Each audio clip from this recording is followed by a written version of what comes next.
Tapi sekarang Abizar sama Linda udah mulai mengikuti jejak ayah nggak nih?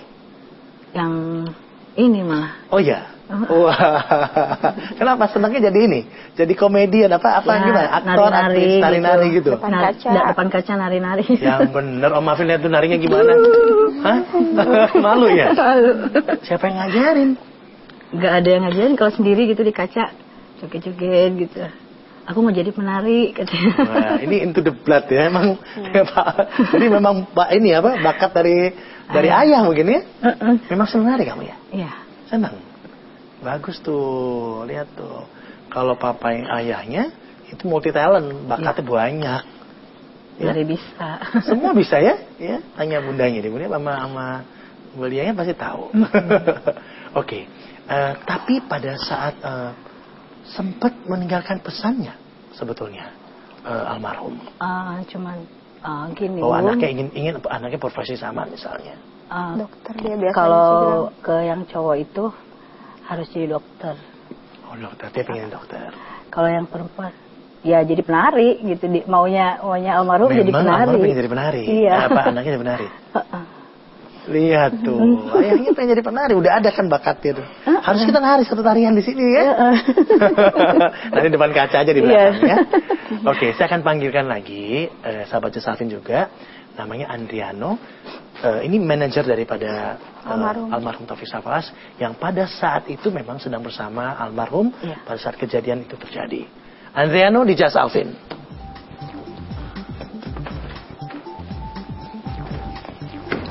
Terima kasih, thank you. Wah, sehat? Nah, ini selalu senyum gitu ya. Jadi makin lama makin kayak Mas Taufik ini gayanya nih, ketawanya, gaya-gayanya. Idri. Gimana Mas? Deg-degan nih belum pernah. Pada saat kejadian itu memang kamu bersama dengan almarhum.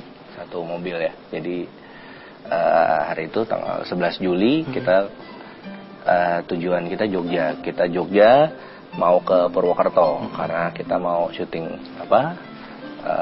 yang acara Mas Taufik reguler itu Tok Wow itu. Kita mau ke Purwokerto, nginep hotel di situ. Besok pagi kita ke Purbalingga. Jadi kejadian memang turnya ya. Iya. Jadi kejadiannya di Desa Bagelen Purworejo. Jam 21.25 kejadiannya. Itu kan cepat sekali ya. Cepat sekali. Jadi kita nyampe saat jam 6 nyampe Jogja jam 7, kita makan malam dulu nasi goreng di sebelah alun-alun. Pada saat itu Mas Taufik udah beda ya sebenarnya ya. Dia udah banyak cerita, banyak ceramah. Nah, pada saat itu memang udah mulai ada perbedaannya. Dari pagi saya ketemu, dari siang saya ketemu di rumah Mas Taufik itu Mas Taufik sebenarnya udah beda, cuman mungkin saya nggak sadar gitu. Jadi kalau saya ceritain hari itu jam 12 siang saya ketemu dia pertama. Saya datang, Mas Taufik lagi tiduran di teras. Dia seperti biasa, dia tiduran seperti ini di teras, tengkurap. Itu kondisi panas banget pada saat itu. Saya nyampe, saya duduk, saya bilang, gila panas banget ya. Terus saya bilang, jangan ngeluh, ntar nggak dikasih rezeki sama Allah. Nggak lama, Terina, Abi, Neng, Lia datang. Kita bercanda terus. Pada saat itu Neng mau nonton film. Jadi kita pergi hari itu, kita pulang Sabtu pagi. Saya disuruh booking nonton film, 11 tiket. Saya udah booking pada saat itu. Terus Abi minta mainan.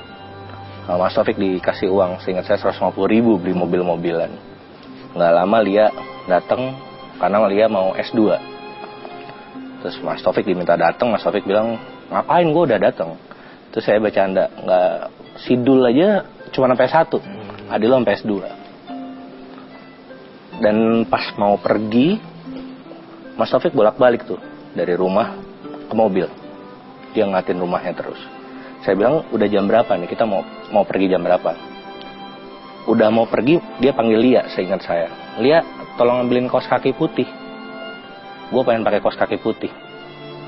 Udah, menuju ke airport, dia dengerin lagu Chris Patih tuh yang Mengenangmu. Dia bilang, dengerin Dri, ini tentang orang yang udah meninggal. Saya bilang, buat apa?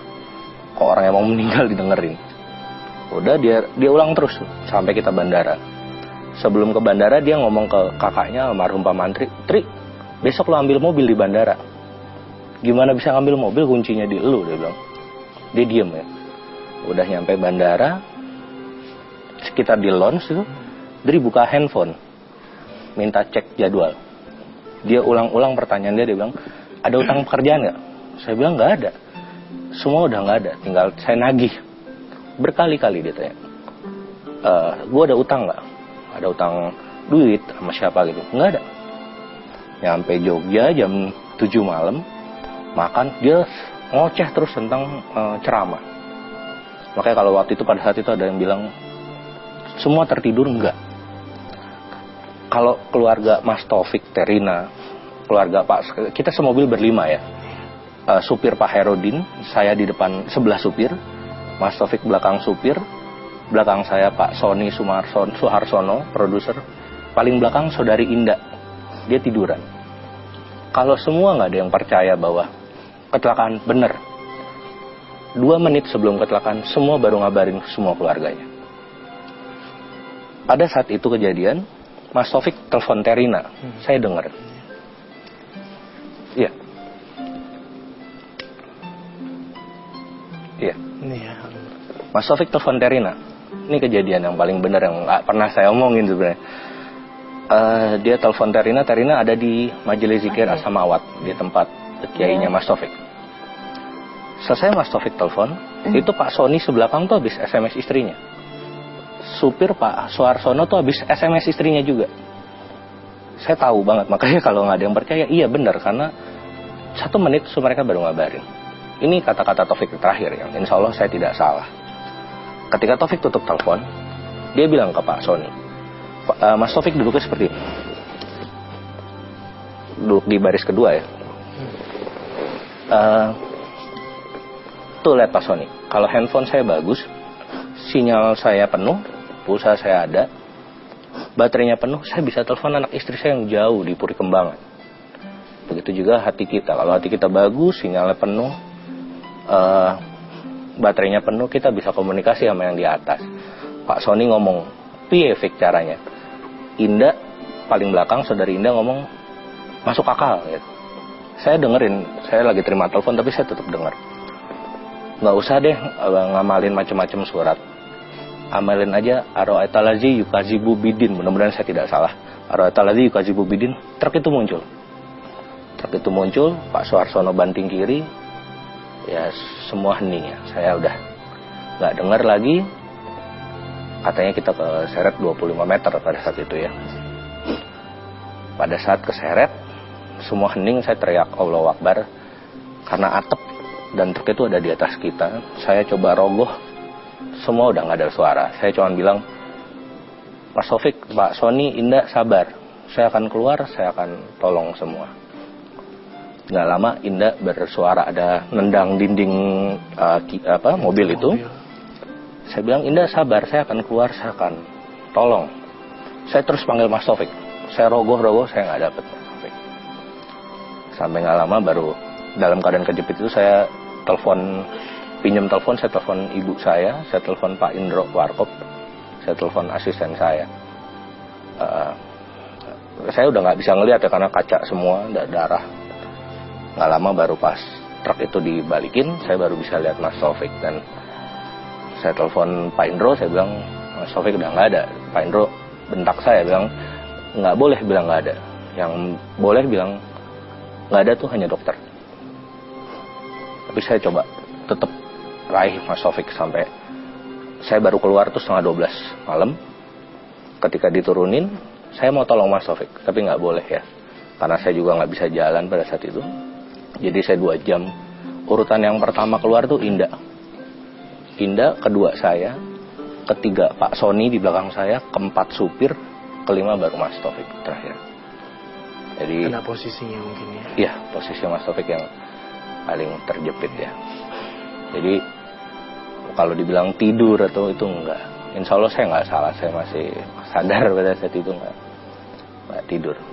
Cuman mungkin ya Mas Taufik udah banyak tandanya ya, cuman mungkin saya nggak sadar pada saat itu. Dan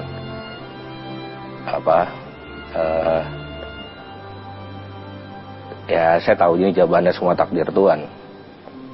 Tapi saya manusia biasa kan Mas. Perasaan bersalah itu terus ada sampai berapa tahun setelah. Jadi karena setelah tahu nggak ada, saya terus minta maaf ya, maksudnya. Saya berapa lama tuh saya nggak berani ngubungin Lia, Terina, bahkan untuk ngeliat Abi saya nggak berani pada saat itu. Oke, kita break dulu dan kita kembali saat lagi hanya di Jasa.